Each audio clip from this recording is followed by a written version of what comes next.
Good afternoon student. Last lecture में पिछली तासिका में हमने देखा कि मौसम इस एकांकी के द्वारा यानी पथनाट्य के द्वारा अरविंद गौड़ जी ने हमें कौन कौन से अलग अलग विषयों की जानकारी देने की कोशिश की हुई है। तो पहले इसमें हमने देखा था कि कल यानी जो पानी की समस्या है, खराब पानी और साफ सुथरा पानी, इसके बारे में उन्होंने पहले दृश्य में बताया था। सेकंड दृश्य में उन्होंने प्रकृति के साथ छेड़छाड़ हम लोग करते हैं, इसलिए प्रकृति का विनाश हो रहा है और प्रकृति में बदलाव हमें दिखाई दे रहे हैं। तीसरे दृश्य में उन्होंने हमें बताया कि बेमौसम कहीं पर किस तरह भी बारिश अभी होती है और उस बारिश के होने वाली बारिश के कारण जो हमारा गांव है, हमारा शहर है, वह 1-2 घंटे की बारिश में भी पूरा पानी भर जाता है। इसका कारण क्या है? तो हमने की हुई सारी गंदगी है। तो चौथे दृश्य में उन्होंने बताया कि हम प्रदूषण किस तरह से कर रहे हैं। हमें एसी में बैठना, एसी में काम करना बहुत अच्छा लगता है, लेकिन उस एसी से निकलने वाली जो गैस है, उस गैस के द्वारा बाहर रहने वाले जो लोग हैं एसी के बाहर, उन लोगों को बहुत ही प्रदूषण युक्त हवा का सामना करना पड़ता है। वह लोग प्रदूषण में घिर जाते हैं। पांचवें दृश्य में उन्होंने हमें बताया था कि 5-10 मिनट की जो बारिश हो जाती है, उस बारिश में भी पूरा शहर, पूरा गांव कैसे स्विमिंग पूल हो जाता है। इसका कारण क्या है? तो मनुष्य ने की हुई जो सारी कचरा है,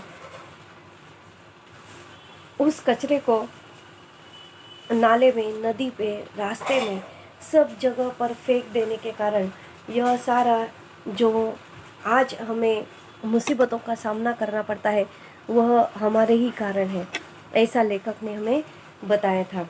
अभी नेक्स्ट हमें देखना है कि सूत्रधार हमसे क्या कहना चाहते हैं, इस पथनाट्य के सूत्रधार। तो वह देखिए हमें क्या बता रहे हैं। मौसम बदल रहा है, कभी बारिश होती है, कभी नहीं होती है। प्रकृति से छेड़छाड़ करके हमने पूरे ऋतु चक्र को उल्टा कर दिया है। बचपन में हम स्कूल में पढ़ते थे कि सर्दी के बाद गर्मी का मौसम आता है और गर्मी के बाद बरसात शुरू हो जाती है, लेकिन अब सब कुछ बदल गया है। बसंत में बारिश हो जाती है, गर्मी में ओले पड़ जाते हैं, और वह सुबह कुछ इसलिए हो रहा है, यह सब कुछ इसलिए हो रहा है क्योंकि हमने प्रकृति का दोहन किया है। दोहन करना यानी प्रकृति को ठेस पहुंचाना, नष्ट करना, प्रकृति का संहार करना, उसे हमने लूट लिया है अपने स्वार्थ के लिए ही, पैसे के लिए, हमारे विकास के लिए। हमने इस निसर्ग को, प्रकृति को हमने नष्ट करने की कोशिश की हुई है। विकास से हमारी अवधारणा क्या है? इसी अवधारणा के चलते हम ऐसी चीज़ें करते हैं जिसका असर पड़ता है हाशिए पर खड़े आखिरी आदमी पर। जो आदमी, जो इंसान अच्छे रास्ते पर चलता है, साफ सुथरा काम करता है, उस व्यक्ति को बहुत सारी समस्याओं का सामना करना पड़ता है।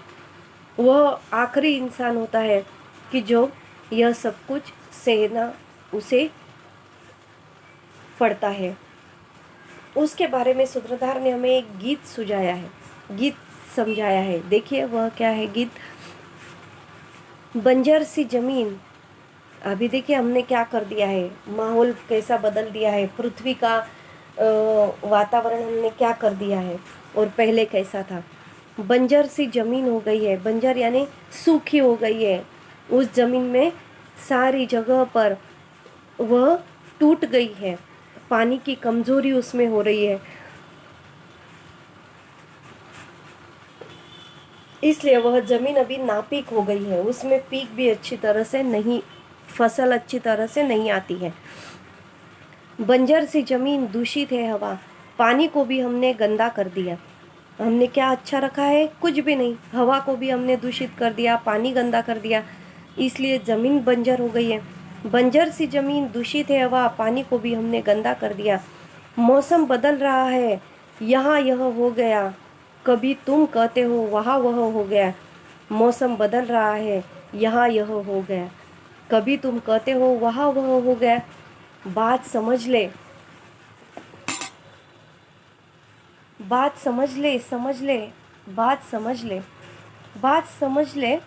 जो भी होता है तू ही तो बीज होता है, जो भी होता है हम ही तो बीज बोते हैं। कवि ने स्पष्ट रूप से हमारे सामने कह दिया है यहाँ पर कि जो कुछ भी इस पृथ्वी पर हो रहा है उसके कारण मनुष्य है। मनुष्य ही इस धरती को ठेस पहुंचाई है, मनुष्य ने उसे खराब किया है।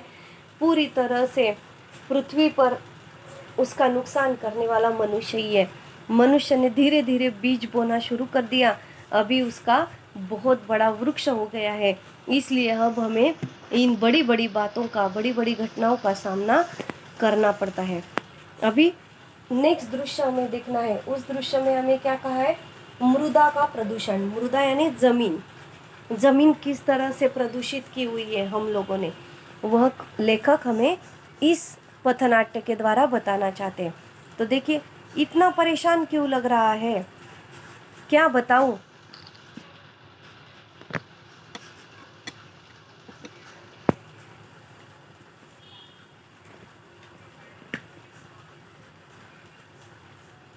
पहला व्यक्ति कहता है इतना परेशान क्यों लग रहा है। दूसरा कहता है क्या बताऊं, खेती करने के लिए मैंने अपना घर बेच दिया। उससे जो पैसा आया उन पैसों को लेकर शहर गया और अच्छी फसल के लिए कीटनाशक दवाइयाँ लेकर आया, लेकिन उससे भी कुछ फ़ायदा नहीं हुआ। बारिश तो समय पर आती ही नहीं है। लगता है कहीं गलत निर्णय तो नहीं ले लिया मैंने। तीसरा व्यक्ति कहता है सुन, ट्यूबवेल क्यों नहीं लगवा लेता, यानी बोरिंग क्यों कर नहीं लेता अपनी खेती में ताकि अच्छी फसल आ जाए। दूसरा कहता है ट्यूबवेल लगवा तो लूँ, लेकिन बिजली आए तब न, और पानी का स्तर भी तो कितना नीचे चला गया है। अभी यह सब ज़मीन के पास खेती करने वाले इंसानों की यह सारी हालत है, ऐसी अवस्था हो गई है। तो उनके पास बोरिंग करना है, खेती में कुआं खोदना है, तो कुएं में चलाने के लिए उन्हें पानी का मोटर चाहिए। पानी का मोटर लगवाना है तो बिजली चाहिए, और बिजली तो अभी तक कई कई गाँवों में तो पहुंची भी नहीं है। तो वह वही बात कर रहे हैं कि हमें ज़मीन में बीज बोना है, अच्छा फसल उगाना है, लेकिन हमारे पास न बिजली है न पैसा है। तो क्या करेगा तू अब? तो तेरे हाथ में ये छाले कैसे पड़ गए? एक दूसरे से देखिए कैसी जानने की कोशिश कर रहे हैं कि तेरे हाथ में छाले कैसे पड़ गए। दूसरे ने बताया मैंने सोच लिया है, मैं भी जल्दी फसल उगाने के लिए बाकी किसानों की तरह ज़्यादा से ज़्यादा कीटनाशक डालूंगा, और अपनी फसल में प्रयत्न करने में क्या हर्ज है। तीसरा कहता है पागल मत बन, भूल गया कमलेश को, यही सब इस्तेमाल करने की वजह से उसके हाथ जल गए थे और आर्थिक हालत भी खराब हो गई थी। कर्जा लिया, वक्त पर नहीं दे पाया, तो तंग आकर उसने आत्महत्या कर ली। अभी यह किसानों की अवस्था बता रहे हैं कि सच में किसानों के पास पैसा नहीं है, खेती में बीज बोने के लिए पैसा नहीं है, इसलिए वह लोग आत्महत्या करने पर तुले हुए हैं। जो भी फसल आई है उसका अच्छा पैसा उन्हें नहीं मिल पा रहा है, व्यापारी उन्हें अच्छा पैसा नहीं देता है, इसलिए उनका घर नहीं चल पा रहा है, इसलिए वह आत्महत्या करने पर तुले हुए हैं। ज़रा सोच, अगर तुझे कुछ हो गया तो तेरे परिवार का क्या होगा, बच्चों का क्या होगा। दूसरा कहता है लेकिन मैं करूँ तो क्या करूँ, कभी बाढ़ आ जाती है, कभी सूखा पड़ जाता है, कभी तूफान आ जाता है। अगर यह बारिश समय पर हो जाए तो हमारी आधी मुश्किलें हल हो जाएगी। काले मेघा पानी तो बरसाओ, काले मेघा पानी तो बरसाओ। कितना पानी को, बारिश को आने के लिए कितनी विनती की जा रही है। मृदा का प्रदूषण यानी आजकल लोग खेती करते समय कीटनाशकों का प्रयोग बहुत सारी मात्रा में करते हैं। इसके केमिकल से ज़मीन दूषित हो जाती है। ऐसी खेती से निकली हुई फसल, फल, सब्जियां खाकर लोगों को अनेक प्रकार की बीमारियां भी हो रही है। यह था हमारा छठा दृश्य जो कि ज़मीन से संबंधित था। नेक्स्ट दृश्य जो है 7वां दृश्य, वह इस पथनाट्य में क्या बताया है देखिए। पति कहता है आज भी एक भी मछली नहीं फंसी।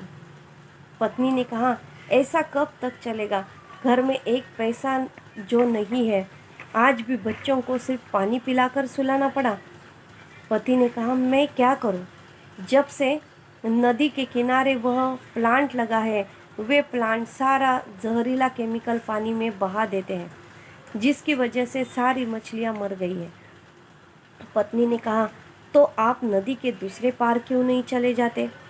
पति ने कहा वहाँ भी यही हाल है, वहाँ भी उद्योगों की वजह से मछलियाँ खत्म हो गई है, और अगर किसी ने पकड़ लिया तो अलग मुसीबत।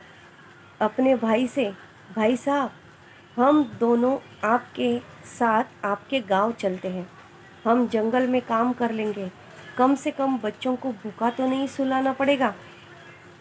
भाई कहता है कौन से जंगल, कैसा जंगल, हमने विकास के नाम पर सारे जंगल काट दिए हैं। अभी उसके भाई साहब आए हैं, वो भाई से कहते हैं कि हम आपके साथ गांव चलेंगे, हमें शहर नहीं रहना है, कम से कम हम गांव में आएंगे तो बच्चों को भूखा तो नहीं सोना पड़ेगा, उन्हें पेट भर के खाना तो मिलेगा दोनों समय का। लेकिन भाई उसके गांव की हालत बता रहा है कि कैसी हो गई है। कौन सा जंगल, कैसा जंगल, हमने विकास के नाम पर सारे जंगल काट दिए, अब वहाँ कुछ नहीं बचा। जिन पेड़ों के सहारे हम रहते थे वे पेड़ ही नहीं रहे, जिन जानवरों पर हम खाने, कपड़े और दूध के लिए निर्भर थे वे जानवर भी नहीं रहे। हमारे खेत जला दिए हैं, नदियाँ गंदी कर दी है, अब वहाँ कुछ नहीं बचा है छोटे, सिर्फ धुआं है धुआं, फैक्ट्रियों के कारखानों से निकलता हुआ धुआं जिसने पूरे परिसर को प्रदूषित कर रखा है। यानी देखिए शहर में जैसी अवस्था है वैसी अवस्था अभी तक गांव में नहीं हुआ करती थी, लेकिन अभी गांव में भी ऐसी अवस्था हो गई है कि लोगों का जीना मुश्किल हो गया है। लोगों को अच्छी तरह से काम, उद्योग वहाँ पर नहीं मिल रहा है। जल प्रदूषण, लोग नदी के किनारों पर नए नए कारखाने खड़े कर रहे हैं, इसमें से निकलने वाला गंदा रसायन युक्त पानी नदियों में छोड़ा जाता है। परिणाम स्वरूप क्या होता है, पानी में रहने वाली मछलियाँ तथा अन्य जीव जंतुओं का विनाश हो रहा है, और उस विनाश के कारण लोगों को उद्योग नहीं मिल रहा है।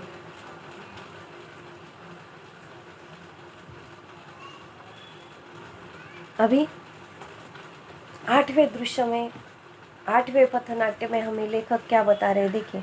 छोटी छोटी बातें हैं लेकिन कितनी सोच में हमें डुबाने वाली है। 8वें दृश्य में मजदूर कहता है डॉक्टर साहब कल रात से मेरी आंखों में जलन हो रही है, हाथ पर भी लाल लाल निशान पड़ गए हैं। डॉक्टर ने कहा आप काम कहाँ करते हैं। मजदूर ने कहा यही पास में फैक्ट्री बन रही है, उसी में मजदूर हूँ। डॉक्टर ने कहा आपको धूप और धूल मिट्टी की वजह से एलर्जी हो गई है, आप बाहर धूप में जाते समय चश्मा नहीं लगाते। मजदूर ने कहा मैं एक मजदूर हूँ डॉक्टर साहब, मैं चश्मा कहाँ से लाऊंगा। डॉक्टर ने कहा ये दवाइयाँ खरीद लेना और पूरी बाह के मोटे कपड़े और चश्मा पहनकर बाहर निकलना।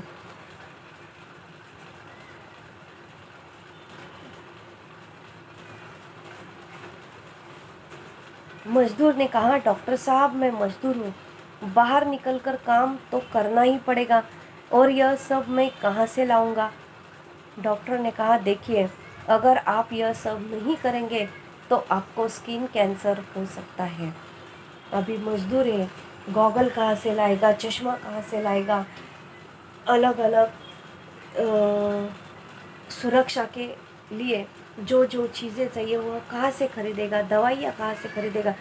उसके पास इतना सारा पैसा तो मजदूर को लोग देते नहीं है, तो वह सोच में डूबा हुआ है कि मैं क्या करूं। लेकिन डॉक्टर कह रहे कि यह तुम्हें सब करना पड़ेगा, क्योंकि नहीं तो तुम्हें स्किन का कैंसर हो जाएगा।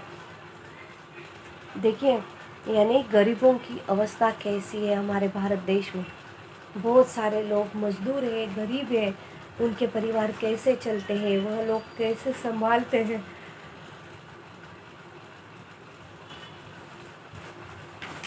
फैक्ट्री में काम करने वाले मजदूर बीमारियों से ग्रस्त हो गए हैं, अनेकों को स्किन कैंसर हो रहा है। मछुआरे, आदिवासी, इन जैसे प्रकृति पर अवलंबित गरीब लोगों का जीना हराम हो गया है। यह 8वें दृश्य में लेखक ने हमें बताया। 9वें दृश्य में क्या बताते हैं, देखिए 9th में पहला आदमी कहता है, अरे सब भाग क्यों रहे हैं, क्या हो गया। दूसरे आदमी ने कहा, ऊपर पहाड़ पर बादल फट गया है, नदी में भयंकर बाढ़ आई है, पानी सबको बहाता हुआ देखो कैसे प्रलय मचा रहा है। हम जैसे तैसे जान बचाकर भागे और यहाँ तक पहुँचे हैं, तुम आगे मत जाना। महिला कहती है, मेरा घर है वहाँ पर, मुझे अपने घर जाना है। तीसरे आदमी ने कहा, क्यों अपनी जान खतरे में डाल रही हो, खेत खलियान सब डूब चुके हैं, कुछ भी नहीं बचा है वहाँ पर। महिला कहती, पर मेरा बच्चा घर पर मेरा इंतज़ार कर रहा है, मुझे उसके पास जाना है। दूसरा आदमी कहता है, अरे आगे मत जा, अरे कोई रोको इसे। रिपोर्टर कहता है, जैसा कि आप देख सकते हैं, उत्तराखंड के इस जिले में बादल फटने से आई भयंकर बाढ़ से भीषण तबाही हुई थी। महिला कहती है, मेरा बच्चा मेरा इंतज़ार कर रहा है, मुझे उसके पास जाने दो, मेरा बच्चा मेरा बच्चा मेरा बच्चा। औरत दहाड़ते मार मार कर रोती है। यानी देखिए, मनुष्य का भी विनाश यहाँ पर हो रहा है। भौतिक विकास के नाम पर मनुष्य आसपास के प्राकृतिक संसाधन नष्ट कर रहा है, जिससे प्राकृतिक संकट मनुष्य का विनाश कर रहे हैं। कभी बाढ़ तो कभी सूखा, कभी तूफान तो कभी भूचाल। ऐसे संकट मनुष्य के स्वार्थी वृत्ति का परिणाम है। ग्लोबल वार्मिंग भी चिंता का विषय है। इनसे मनुष्य सावधान ना हो तो उसका विनाश अटल है। यदि वह सावधान नहीं रहेगा मनुष्य, तो उसका विनाश अटल होने वाला है। इसलिए हर एक मनुष्य ने अपने भौतिक विकास को थोड़ा सा रोक कर निसर्ग को संभालना ज़रूरी है, ताकि आने वाले संकटों का सामना हमें नहीं करना पड़े। तो यह सारे दृश्यों में अलग अलग पद्धति से लेखक ने हमें बहुत सारी बातें समझाने की कोशिश की है। अभी सूत्रधार क्या कहते हैं, देखिए, मौसम के बदलने का लाखों लोगों की ज़िंदगी पर प्रभाव पड़ा है। मौसम का बदलता चक्र अभी हमारे यहाँ पर लेटेस्ट चल रहा यह जो कोरोना का वातावरण है, उस वातावरण से हम लोग 2 साल से उससे झगड़ा दे रहे हैं। 2 साल से हम खुद को बचा रहे हैं, संभाल रहे हैं, परिवार वालों को भी संभाल रहे हैं। ऐसी सिचुएशन दोबारा कभी वापस मत नहीं आनी चाहिए, क्योंकि इससे आर्थिक, सामाजिक, राजकीय, नैतिक सभी दृष्टि से लोगों का शोषण होता हुआ हमें दिखाई देता है। तो लेखक ने अभी क्या कहा है कि मौसम के बदलने का लाखों लोगों की ज़िंदगी पर प्रभाव पड़ा है। मौसम का बदलता चक्र, कभी सर्दी, कभी गर्मी, कभी बरसात, कभी अकाल, कभी बाढ़, कभी सूखा, पिघलते हुए ग्लेशियर, बढ़ती हुई ग्लोबल वार्मिंग, इन सब का असर पड़ता है हम सब की ज़िंदगी पर। पॉल्यूशन बढ़ रहा है, वातावरण अधिकाधिक खराब होता चला रहा है। जल, ज़मीन और जंगल लगातार दूषित होते जा रहे हैं। खेती की ज़मीन खत्म हो रही है। सब्जियों में केमिकल आ रहा है। लोग बीमार पड़ रहे हैं, जिसके जिम्मेदार हम ही हैं। हम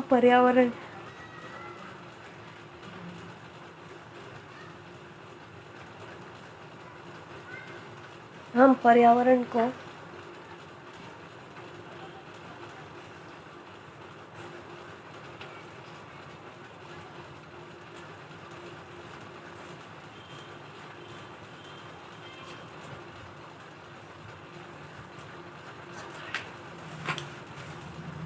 ग्लोबल वार्मिंग इन सब का असर पड़ता है हम सब की ज़िंदगी पर।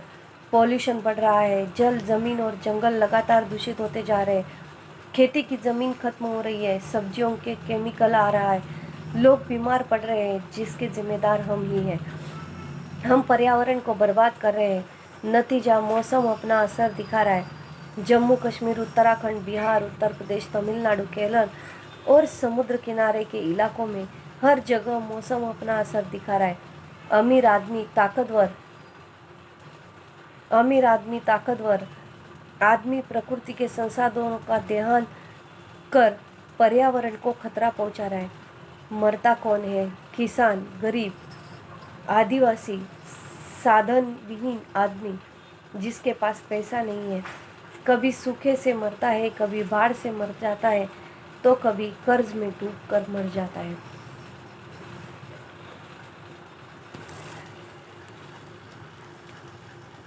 प्रकृति के समीकरण बिगड़ने से पर्यावरण बर्बाद हो रहा है।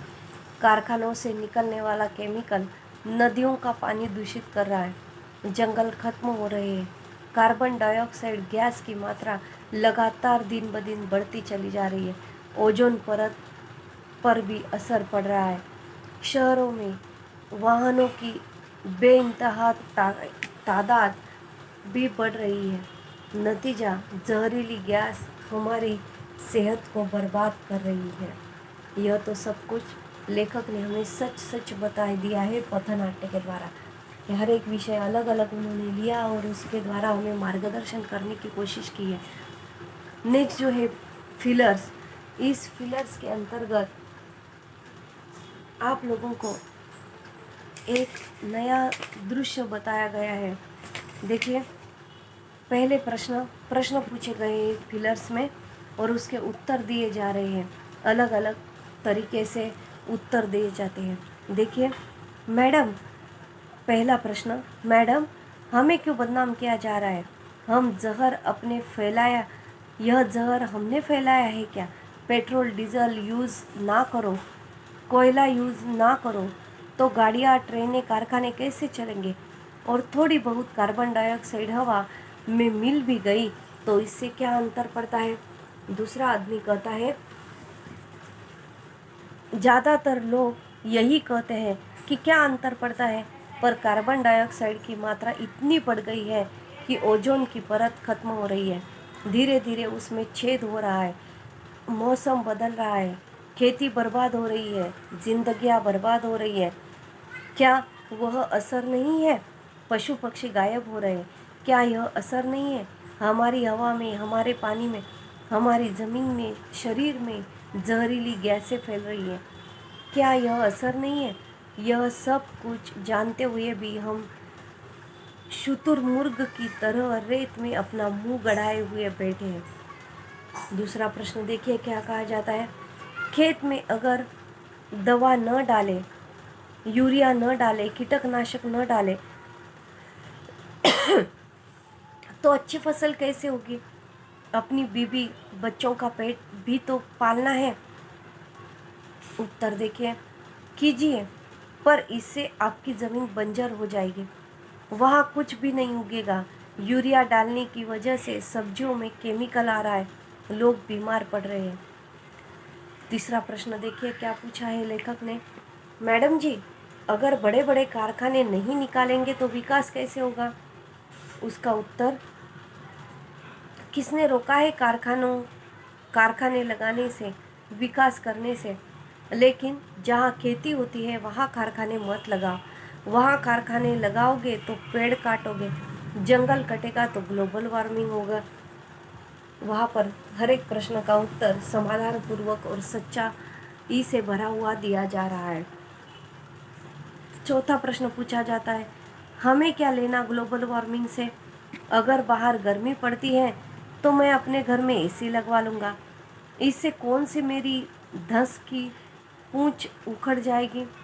और अगर उखड़ भी गई तो मैं अपनी भैंस को भी एसी में बिठा लूँगा, मुझे क्या अंतर पड़ता है? यह जो लोगों का स्वभाव है वह बहुत ही अलग किस्म का है, खराब है। इसलिए हर एक बात जो भी हम अपने परिवार से, समाज से निगड़ित होती है, तो उसका उत्तर हमें अकेले को नहीं तो सबको मिलकर निकालना चाहिए। अपना स्वार्थ कभी भी नहीं देखना चाहिए। उत्तर क्या है? ठीक कहा। तुम्हें क्या फ़र्क पड़ता है? आज नहीं पड़ता लेकिन कल पड़ेगा। रेगिस्तान में बर्फ़ पड़ रही है। कुछ साल पहले यूनाइटेड अरब अमीरात में बर्फ़ पड़ी। ठीक है, चला लो एसी, लेकिन बात याद रखना, रहना इसी दुनिया में है, चांद पर नहीं।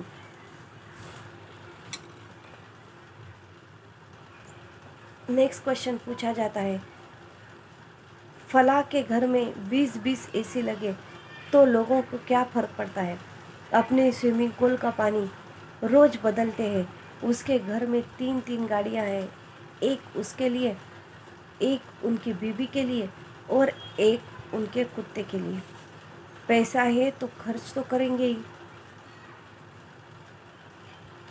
उत्तर दिया जाता है, आप ऐसा खर्च कर सकते हैं, लेकिन नेचुरल रिसोर्सेस को भी करने का किसी को कोई हक नहीं है बनता। आपके पास पैसा है, इस्तेमाल कीजिए, लेकिन नेचुरल रिसोर्सेस हम सब के हैं, किसानों के हैं, गांव वालों के हैं, गरीबों के हैं, हम सब के हैं। उसे बर्बाद करने का कोई हक नहीं बनता। फ़र्क पड़ता है साधनहीन लोगों को। फ़र्क पड़ता है उनको जिनके पास कुछ नहीं है। ज़्यादातर लोग वे समझते हैं कि गैस, तेल, कोयला बहुत सारा है, कभी ख़त्म नहीं हो पाएगा। गैस कितने साल चलेगी?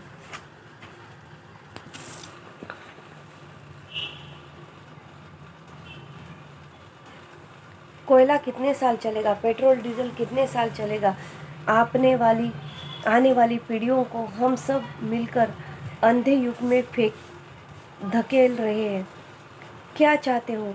लोग पानी के लिए युद्ध करें, ऑक्सीजन के लिए सिलेंडर साथ लेकर चलें, खाने के लिए एक दूसरे को नोच डालें। प्रकृति से खेलकर हम बर्बाद कर रहे हैं खुद को और अपनी आने वाली पीढ़ियों को। नेक्स्ट क्वेश्चन वहाँ पर पूछा जाता है, मेरी फैक्ट्री है दवाइयों की, अब मैं अपनी फैक्ट्री का वेस्ट कहाँ डालूँगी? वह समुद्र बहुत बड़ा है, वहाँ पर सब कुछ डाइल्यूट हो जाता है। उसका उत्तर दिया जाता है, लाखों मछलियाँ मरती हैं। इस समुद्र के सहारे जीने वाले मछुआरे बेरोजगार हो जाते हैं। पशु पक्षी मर रहे हैं, गायब हो रहे हैं, क्योंकि हम समुद्र को प्रदूषित कर रहे हैं, पेड़ पौधों को काट रहे हैं। आपको फ़र्क नहीं पड़ता क्योंकि आपको कारखानों से पैसा मिलता है। उनको फ़र्क पड़ता है जो बेजुबान है, वह जानवर को बोल नहीं सकते। लास्ट बट स्वीट, ऐसा अच्छा क्वेश्चन वहाँ पर पूछा गया, हाइड्रो प्लांट नहीं लगवाएंगे तो बिजली कहाँ से पैदा होगी? उसका उत्तर दिया जाता है कि हम शोर इसलिए मचाते हैं क्योंकि आप लोग बहरे हैं। हम लोग शोर मचाते हैं उन लोगों को सुनाने के लिए जो लोग सुनना नहीं चाहते। क्यों हम सोलर प्लांट नहीं लगा सकते? सोलर प्लांट इतने महंगे क्यों हैं? वे लोगों की पहुंच परे क्यों है? कितनी कीमत में न्यूक्लियर प्लांट लगाया है, उतनी कीमत में हज़ारों विंड मिल लग सकते हैं जिससे करोड़ों लोगों को बिजली मिल रही है।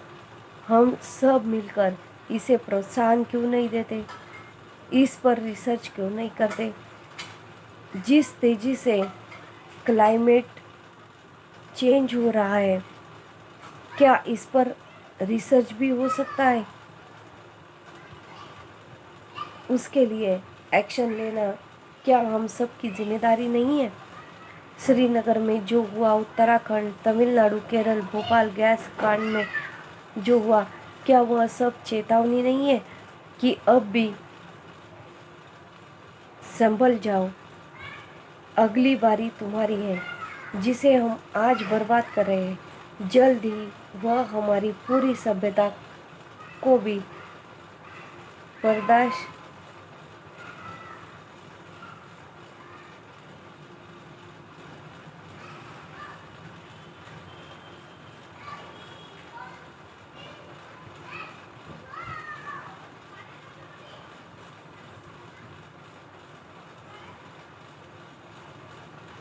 क्या यह सब चेतावनी नहीं है कि अब भी संभल जाओ, अगली बारी तुम्हारी है। जिसे हम आज बर्बाद कर रहे हैं, जल्द ही वह हमारी पूरी सभ्यता को भी बर्बाद कर सकता है। वक्त है संभालने का, सोचने का, एक्शन लेने का। अरे रुक जा रे बंदे, अरे थम जा रे बंदे, कि प्रकृति हंस पड़ेगी। यहाँ पर अलग अलग प्रश्नों के द्वारा अलग अलग प्रश्नों के उत्तर बहुत ही अच्छी तरह से, सही तरह से देने की कोशिश लेखक ने की हुई है। तो यहाँ पर हमारा मौसम, यह जो नुक्कड़ नाटिका का पहला हिस्सा था, वह हमने इस लेसन में पूर्ण किया हुआ है। अभी नेक्स्ट लेक्चर में हम और कुछ नया सीखते हैं। ठीक है, थैंक यू सो मच।